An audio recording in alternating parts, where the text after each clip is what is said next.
સાહેબ તમે તો કીધું કે યુટ્યુબના લોંગ વિડીયોઝ પ્રિફર કરવા જોઈએ, તેની સાથે સાથે સાહેબ જ્ઞાન વત્સલ સરનું સાહેબ Definitely.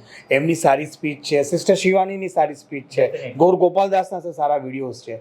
એવું કન્ટેન્ટ કન્ઝ્યુમ કરવાથી સાહેબ થોડુંક માઇન્ડ પીસ ને કામ ફીલ કરે ખરું? ડેફિનેટલી એક વસ્તુ તમે વારંવાર કરો તો તમે એ વસ્તુના માસ્ટર બની જાઓ. બરાબર સર. બરાબર. દાખલા તરીકે ડૉક્ટરોની વાત કરીએ તો એક સ્પેશિયાલિટીની પાછળ એ લોકો 3 વર્ષ દિવસ રાત આપતા હોય છે, જેને રેસિડેન્ટ ડૉક્ટર કહેવામાં આવે છે. તો રેસિડેન્ટ ડૉક્ટર એટલે કે હોસ્પિટલમાં જ હોય છે 24 કલાક, અને 3 વર્ષ કાઢ્યા પછી એ સ્પેશિયાલિસ્ટ તરીકે બહાર નીકળે છે, જેને મુખ્યત્વે બધી જ એની સ્પેશિયાલિટીની બીમારીઓનું ધ્યાન હોય.